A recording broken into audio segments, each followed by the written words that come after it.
Despite the huge progress towards peace in Northern Ireland, can you ever see a time when the peace lines in Belfast and the barbed wire is completely taken down? And how long do you reckon that will take to come about if it ever does?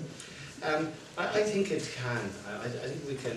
The more and more it should, we all appreciate that we've a shared history, shared future, and we must work together. We can get to that. I mean, Belfast, a number of you here from the island of Ireland, so you know the problem. There's actually more peace walls now than there was the Good Friday Agreement, which is a disappointment to me. And I think we just, I can't really think of the other place in the world that people of the same colour look the same. You can identify the religion, and you can in Northern Ireland. I mean, you go to a certain school, you're Catholic or Protestant. Almost, I know there's a few exceptions, but very few. You go to, you play with a certain sport, you're Catholic or Protestant. You remember the Boy Scouts, Girl Guides, you're Catholic or Protestant. You live on a certain street, you're Catholic or Protestant. And in so many parts, not everywhere, but in so many parts of the north that's the case. And I've gone into grammar schools and Catholic schools in the north and doing questions and answers like this, and kids are saying they're saying that's the problem, and there are some of the challenges. But is it possible to break down and get over that over time? I think it is. One of the things that annoys me, I can say this now on the other side of the fence, I'm still a member of Parliament, but I'm not in the government anymore. But if there was a terrible atrocity, God forbid, in Northern Ireland tomorrow, the security bill, north and south, would be no problem. Everyone say, 1,000 soldiers, 1,000 PSNI officers, 1,000 Gardaí, 1,000 nurses. We pay the bill for that, and we get them all on security duty. When I work with Cooperation Ireland now, and it's not the only group, there are many groups. But it's the only body that's joined by it, set up by the Irish and the British government, the patrons of the Queen and our President. And we want to go in and try and help in the difficult communities, marginalise these people, and try and get programs education. But it's so hard to convince the government that that's what you should do. So it's okay to have a security bill, but put money in underneath. It's so difficult to. And sometimes it's funny being on the other side arguing back against the government, but it is true. I mean, governments are wrong. They think it's short-term view, and I put in a lot of money to that before, maybe probably not enough. But now in the cutbacks, everyone say, and that's what rises the hoodlums again. That's what brings the trouble. The trouble when people go back to Parliament to do. Can you take just one more question, maybe? Maybe down the back. The DP today on the retention of the full-time reserve, so there are long lists of preconditions for the transfer of policing justice powers. Do you think a year from now that will take place? No, I'm not in on the talks now, but I think if I always hate when people start putting in poor conditions.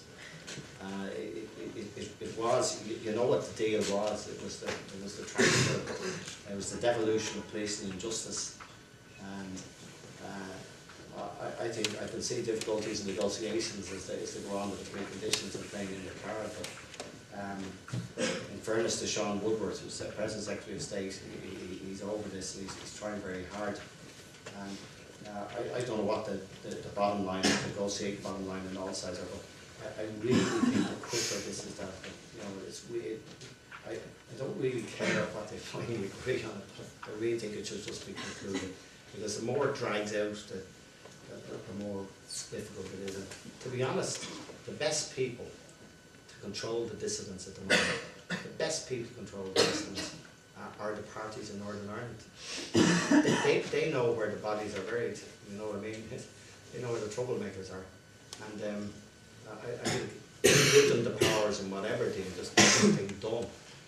We've been talking about this. I mean, I done the deal, and the deal was that police and justice should have been transferred at the beginning of 2008. And okay, I understand the delays, but quicker to do it, safer Northern Ireland to be.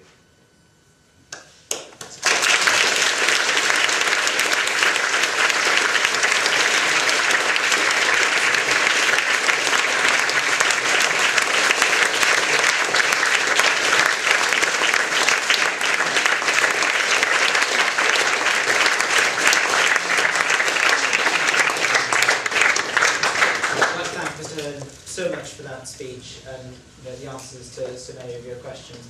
I have to agree with Callum there at the back. I think tonight has been the highlight of my 3 years here at the Union Society and at Durham. And it's you that that's made that for me. Thank you so much. I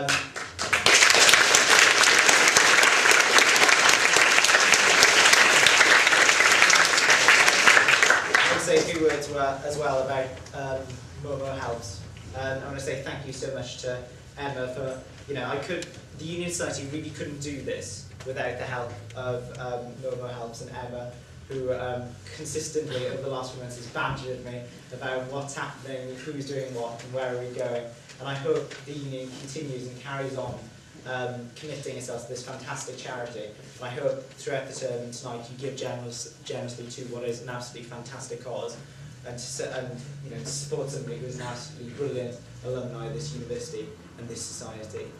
That only just leaves me to say a couple of housekeeping things, which are, there is a presidential election going on in the Union Society currently, and voting is now open, so please use your democratic process, use the democratic process and vote.